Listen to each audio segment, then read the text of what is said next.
Ele nunca esqueceu aquela tarde, o dia em que os próprios irmãos o traíram, o som da porta batendo, os gritos da mãe ao longe e o silêncio frio de quem percebe que foi deixado para trás.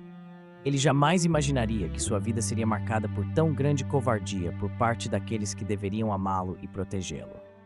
Lucas tinha 17 anos quando viu sua vida desmoronar. Filho mais novo de uma família simples, morava no interior do Ceará. Seu pai, seu Raimundo, tinha um pequeno comércio com o qual sustentava sua família. Movido por grandes sonhos, Lucas almejava ser médico. Mas os irmãos mais velhos, Pedro e Marcos, zombavam de suas ambições e não aceitavam que o caçula fosse o preferido do pai. Pedro e Marcos carregavam um ciúme profundo que desencadeava em raiva e indiferença.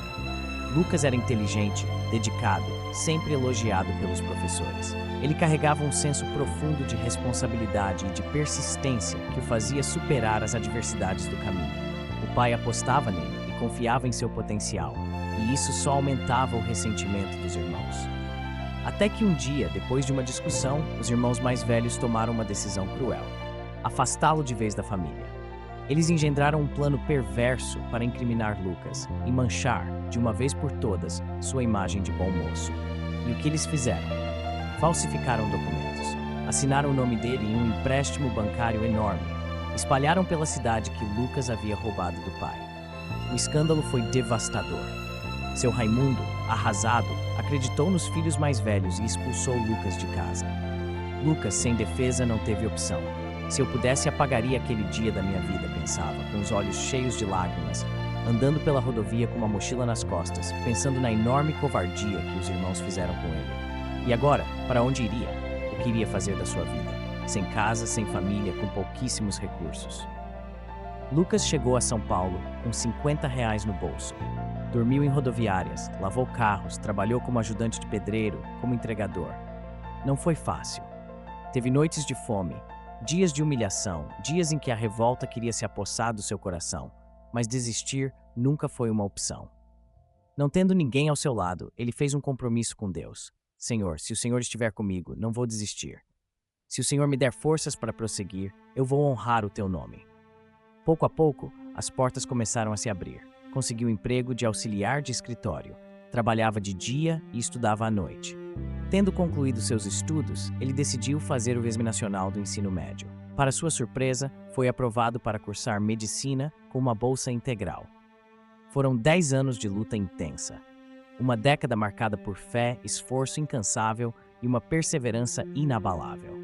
Lucas venceu cada obstáculo com dignidade, formou-se em medicina e, com o tempo, conquistou o sonho de abrir sua própria clínica. Mas apesar de todo o sucesso exterior, uma ferida ainda sangrava por dentro. Ele não havia conseguido perdoar os irmãos. O tempo havia cicatrizado muitas dores, mas o coração de Lucas ainda carregava o peso da injustiça. Em meio a consultas, cirurgias e palestras motivacionais, ele sorria, mas sabia que havia uma parte de si que permanecia em silêncio, presa ao passado. O perdão não era uma questão de esquecimento, mas de libertação, e ele ainda não havia encontrado a chave para abrir essa porta. A clínica estava movimentada naquela tarde. Lucas analisava prontuários quando a recepcionista o chamou discretamente.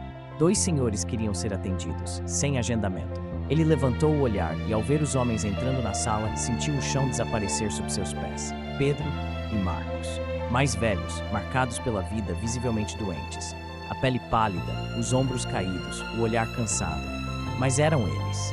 Eles não o reconheceram de imediato. Afinal, o garoto expulso de casa anos atrás agora estava de jaleco branco, à frente de uma clínica respeitada, com olhar sereno e postura firme. Pedro falou primeiro com a voz embargada. Boa tarde, doutor. A gente veio ver se o senhor poderia ajudar meu irmão. Ele está com problema nos rins. Não temos plano nem dinheiro, mas qualquer coisa que o senhor puder fazer. Marcos completou sem levantar os olhos. Por favor, doutor, nos ajude. Lucas permaneceu em silêncio por alguns segundos. O coração batia forte.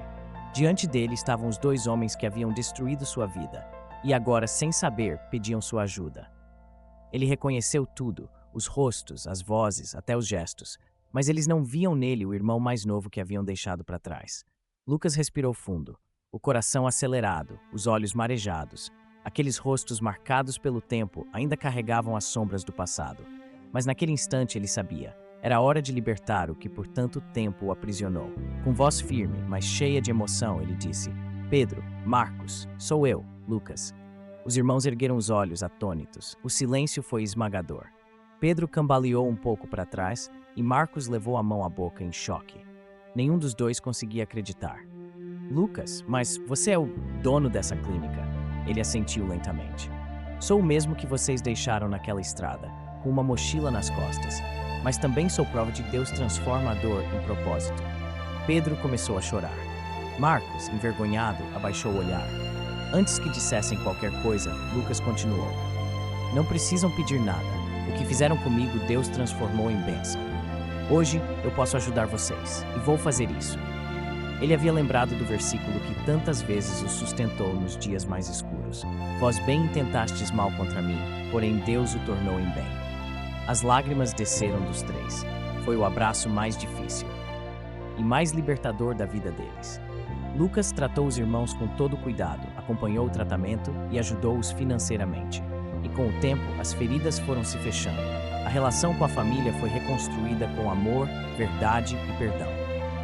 Em suas palestras, ele costumava repetir: perdoar não é esquecer a dor, é escolher não deixar que ela defina quem você é.